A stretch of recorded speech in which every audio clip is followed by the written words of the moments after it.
Oke, halo semuanya. Selamat datang di video ketiga, tiga dari seri pengantar akuntansi. Oke, di video sebelumnya kita belajar tentang cara mencatat dalam akuntansi, mulai dari transaksi sampai trial balance atau neraca saldo. Oke, nah di video kali ini kita akan melanjutkan pencatatan tersebut sehingga dihasilkan suatu laporan keuangan. Kita akan bahas di video kali ini dengan judul menyempurnakan gambaran keuangan dengan menggunakan ayat jurnal penyesuaian sesuai standar IFRS. Oke, Oke, untuk video kali ini saya juga pakai referensi yang sama seperti sebelumnya dari bukunya Wigan, Kimmel, dan Kieso, Financial Accounting IFRS Edition 3 ya. Nah, sebelumnya kan di video sebelumnya kita di akhir sempat bahas kalau misal balance atau seimbang di neraca saldo itu belum tentu benar, ya kan? Nah, itu sih. Nah, kita udah bahas alasannya kenapa dan di sini saya bakal apa ya? Sebutin ulang tapi dengan konsep yang baru yaitu adalah eh, dengan asumsi di dalam akuntansi. Akuntansi itu punya asumsi periode waktu atau time period assumption. Artinya, akuntan itu ngebagi umur ekonomis perusahaan jadi periode waktu buatan. Misalnya kayak bulan, kuartal, tahun, gitu. Nah, periode ini dikenal juga sebagai periodicity assumption yang memungkinkan kita untuk mengevaluasi kinerja secara rutin dan teratur. Nah, periode bulanan dan kuartalan disebut sebagai periode interim. Sebagian besar perusahaan itu wajib menyusun laporan keuangan kuartalan dan tahunan untuk perusahaan yang besar. Nah, konsekuensinya apa sih dari kita melakukan asumsi periode waktu? Ya karena kita menghentikan waktu di akhir periode untuk dilakukan suatu laporan, beberapa transaksi itu mungkin belum tercatat sepenuhnya atau mencakup lebih dari satu periode, gitu. Neraca saldo awal yang kita bahas di video sebelumnya, produk akhir ya, neraca saldo trial balance, itu adalah titik awal yang baik, tapi itu belum lengkap dan akurat, belum menggambarkan perusahaan secara akurat. Nah, ini kita, bisa dilihat ilustrasinya di sini. Ini apakah terlihat? Sorry. Nah, ini bulan 1, bulan 2, bulan 3. Ini kuartalan. Kuartal 1 dia buat laporan. Ntar di kuartal berikutnya juga buat, seterusnya nanti akhir tahun dia juga buat laporan keuangan. Gitu. Nah, di dalam akuntansi, untuk mempelajari bab ini, kamu harus paham aturan main ya. Ini lumayan ketat ya, yaitu adalah basis akrual. Di IFRS, kita menggunakan basis akrual saat mencatat, di mana kita mengakui pada saat terjadi, bukan pada saat kas diterima atau dibayar. Ini adalah standar yang disyaratkan oleh IFRS. Jadi kita nggak mengakui pendapatan atau beban pada saat kas diterima atau dibayar, tapi kita mengakui pada saat terjadinya. Oke. Ini ada dua pilar basis akrual. Kapan sih pendapatan sama beban itu diakui? Yang pertama itu adalah prinsip pengakuan pendapatan. Itu pendapatan itu diakui di mana kewajiban kinerja telah dipenuhi. Kita udah melakukan jasa kita udah memberikan jasa atau kita udah menyerahkan barang. Berarti kita bisa mengakuinya sebagai pendapatan. Gitu. Bukan saat pelanggan itu bayar ke kita atau kita terima kas, tapi saat kita sudah memenuhi kewajiban kita. Bisa dilihat di sini ada permintaan jasa atau permintaan penjualan dari pelanggan, terus permintaan pembelian dari pelanggan, terus ini kita sudah memberikan jasa kita atau kita sudah memberikan barang itu ke pelanggan. Nah, itu kita bisa akui sebagai pendapatan, jadi bukan saat kita menerima kas. Oke, itu untuk prinsip pengakuan pendapatan. Untuk prinsip pengakuan beban, itu adalah kita mengakui beban, gitu. Walaupun kita belum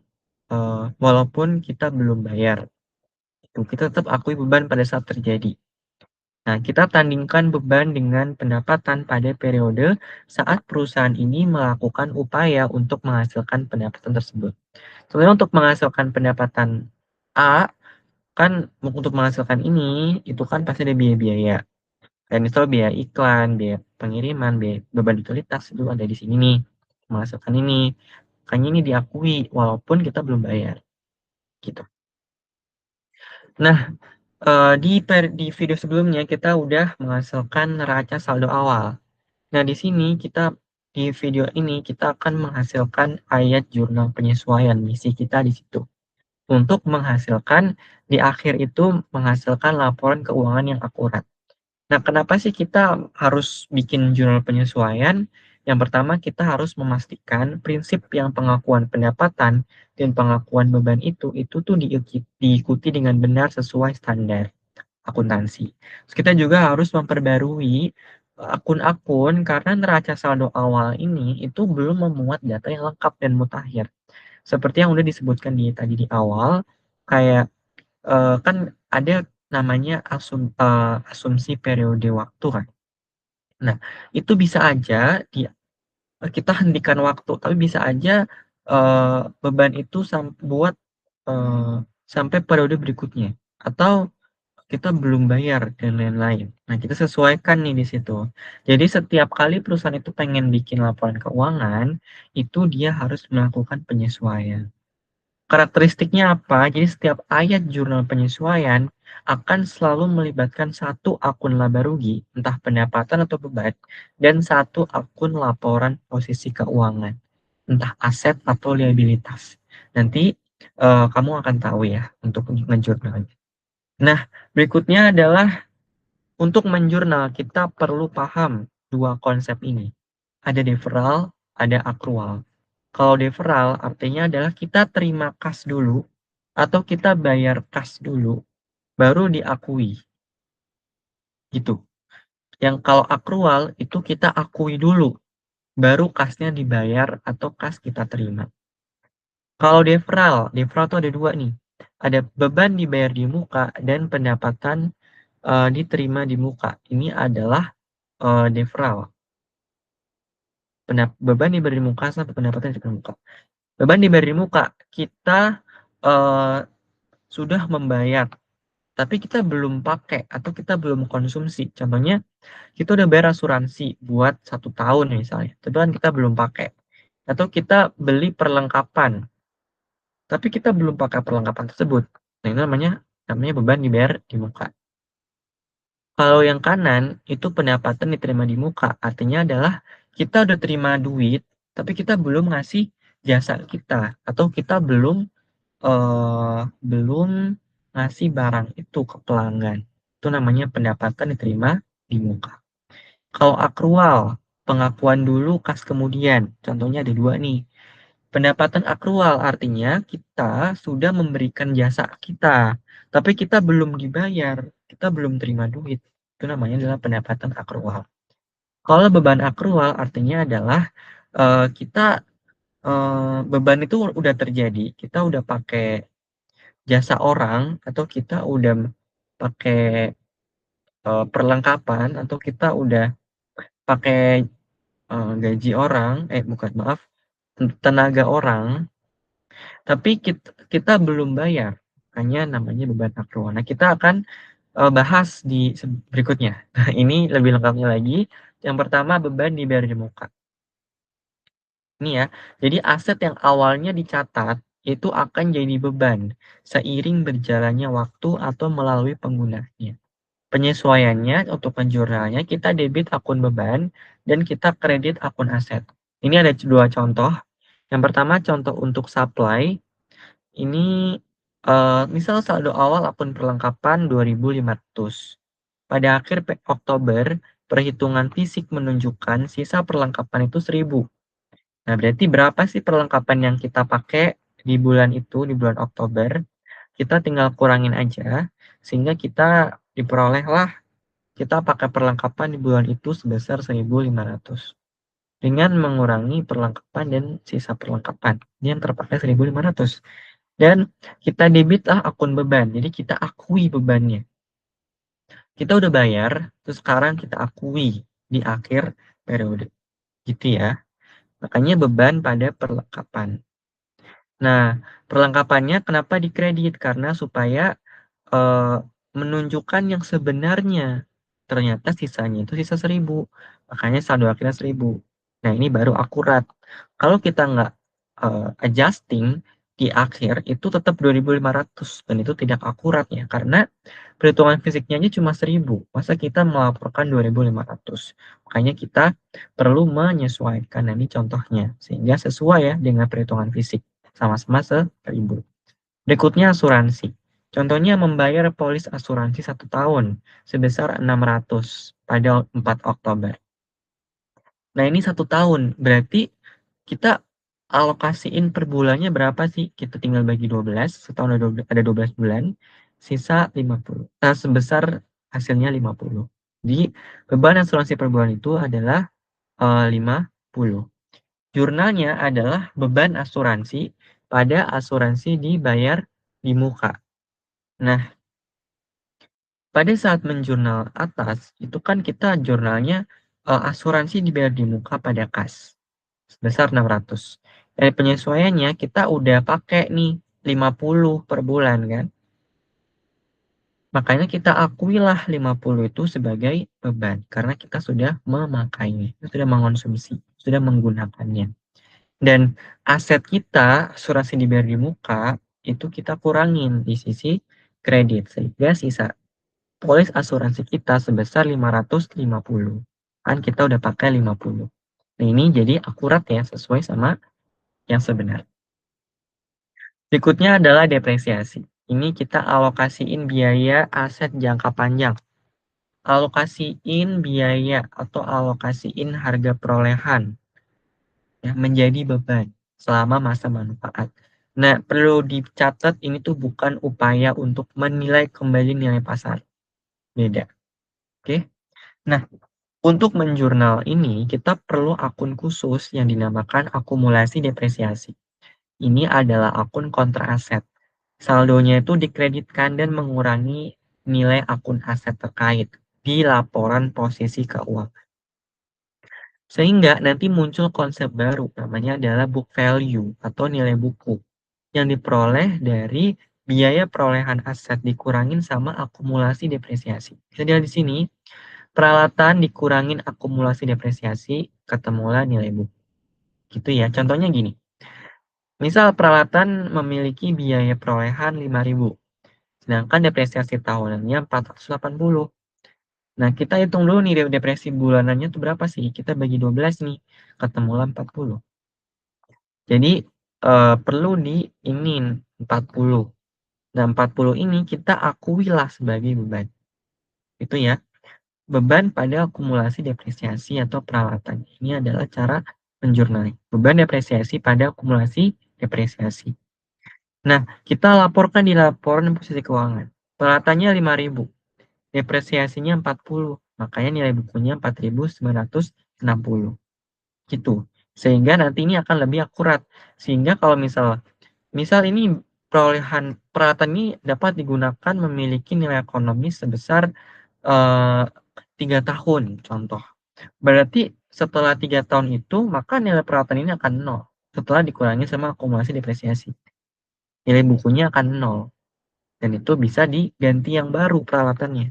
Jadi ini bisa jadi langkah buat menilai laporan peralatan atau aset jangka panjang dari suatu bisnis. Berguna banget ya. Kemudian adalah pendapatan diterima di muka. Nah, ini kita udah terima kas dari pelanggan tapi kita belum berikan jasa atau kita belum memberikan barang. Makanya muncullah kewajiban atau liabilitas kita untuk memberikan jasa atau barang tersebut di masa depan. Nah, ketika kita udah memberikan jasa, maka liabilitas itu akan dikurangi atau dihapus dan pendapatan akan diakui. Jurnalnya adalah kita debit akun liabilitas dan kita kredit akun pendapatan. Contohnya kayak gini. YZC Advertising itu menerima 1.200 pada 2 Oktober dari klien untuk jasa iklan yang akan diselesaikan hingga 31 Desember. Saldo awal akun pendapatan jasa diterima di muka adalah 1.200. Nah, terus dapat info lagi. Pada 31 Oktober, perusahaan itu telah menyelesaikan jasa senilai 400. Tuh. Nah, jadi tadi kita terima 1.200 dan kita di akhir periode kita udah memberikan jasa senilai 400. Berarti 400 tadi kita akui sebagai pendapatan. Jadi akun pendapatan jasa tidak membuka itu kan golongannya liabilitas ya, atau kewajiban. Nah, kan kewajiban berkurang di mana? Di debit. Oke, kita kurangin lah di debit sehingga pendapatan jasa diterima di muka di debit, terus kita akui pendapatan. Pendapatan bertambah di sisi kredit gitu. Sehingga nanti utang kita itu sisa 800. Nah, ini kan jadi akurat nih. Kalau nggak kita sesuaikan berarti ya 1.200. Dan itu tidak akurat. Gitu ya. Nah, kita udah bahas deferral, sekarang bahas akrual. Akrual yang pertama adalah pendapatan yang telah dihasilkan. Jadi kita udah memberikan jasa, tapi kita belum terima duit. Nah, ini akan menciptakan piutang atau aset ya. Jurnalnya adalah kita debit aset, piutang usaha, dan kita kredit akun pendapatan. Oke. Nah, selama bulan Oktober, YZC ini telah memberikan jasa senilai 200 yang belum ditagihkan kepada klien. Nah, ini kita udah memberikan jasa. Berarti sesuai prinsip pendapatan tadi, kita bisa akui lah sebagai pendapatan karena kita sudah memberikan jasa atau memberikan barang kepada pelanggan, kepada klien. Maka perusahaan ini berhak ya atas pendapatan 200. Sehingga piutang pada pendapatan jasa. Gitu. Walaupun kasnya itu baru diterima tanggal 10 November. Nah, tanggal 10 November ini jurnalnya adalah kita debit kas dan kita kredit piutang. Gitu. Terus akrual yang terakhir adalah beban yang telah terjadi. Konsepnya adalah kita beban yang telah terjadi, kita udah melakukan beban, sudah ada biaya, tapi kita belum bayar tunai atau kita belum memenuhi beban tersebut. Kita belum membayar sih, melunasi beban tersebut. Nah, penyesuaian ini akan menciptakan utang ya. Debit akun beban, kredit akun liabilitas. Ada dua contoh. Yang pertama, contoh dari wesel bayar. Terlihat kursornya, terlihat. Wesel bayar 3 bulan senilai 5.000 pada 1 Oktober dengan bunga tahunan 12%. Nah, wesel bayar itu kan baru dibayar penuh pada saat setelah akhirnya, setelah 3 bulan contohnya. Berarti, tapi dia selama setiap bulan itu dia harus bayar bunga nih. Bunganya 12% per tahun. Berarti kita hitung nih per bulannya berarti tinggal kita bagi 12, 1%.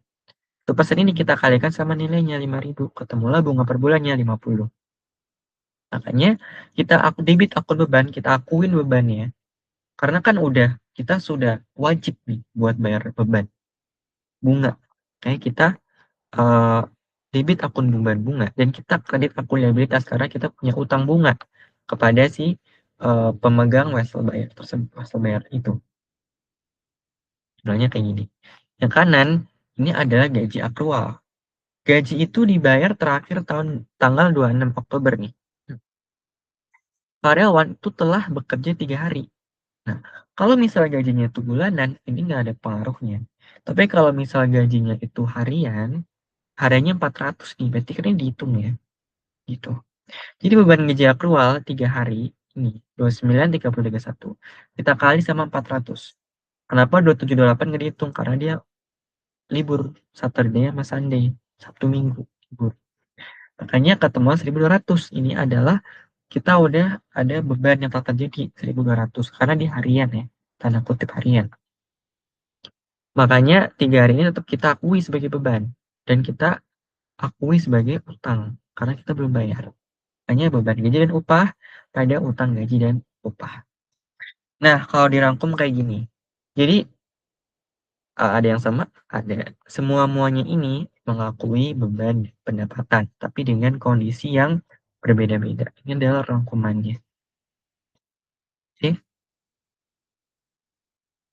Terus setelah dibuat semua jurnal penyesuaian tadi, kita posting ke buku besar lagi. Setelah diposting di buku besar, saldo akhirnya kita buatkan neraca saldo lagi, tapi judulnya diganti, neraca saldo disesuaikan atau in English adjusted trial balance. Nah, ini ketahuan nih saldo-saldo akhirnya setelah disesuaikan. Ini kalau belum, ini setelah sudah.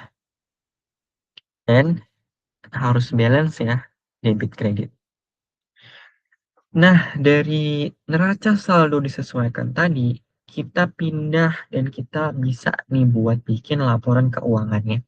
Di sini saya akan mencontohkan ada 3 jenis laporan keuangan yang bisa dibuat perusahaan nih. Yang pertama adalah laporan laba rugi. Nah, kita masukinlah akun pendapatan dan akun beban ke dalam golongan pendapatan dan golongan akun beban ke dalam laporan laba rugi. Dari neraca saldo disesuaikan tadi kita pindah ke sini. Ketemulah laba bersih 2.860. Nah, kita masuk ke laporan laba ditahan atau return earning. Itu masukin data laba bersih ini ke sini dan kita kurangi nama dividen kalau ada. Kebetulan di sini ada 500. Terus laba ditahannya akhir periode berapa? Nah, dari laba ditahan ini kita masukinlah ke dalam posisi keuangan. Jadi laba ditahan 2360 kita masukin ke posisi keuangan. Dan akun-akun ini kita masukin juga ke dalam laporan posisi keuangan. Akun 1, 2, 3. Kita mulai di sini. Oke, jangan lupa total aset itu harus sama dengan total liabilitas tambah ekuitas. 21910. Nah, melalui proses penyesuaian ini, kita telah berhasil menyempurnakan gambaran keuangan dan memastikan laporan yang akurat dan andal sesuai dengan standar IFRS. So, itu adalah akhir dari video ketiga.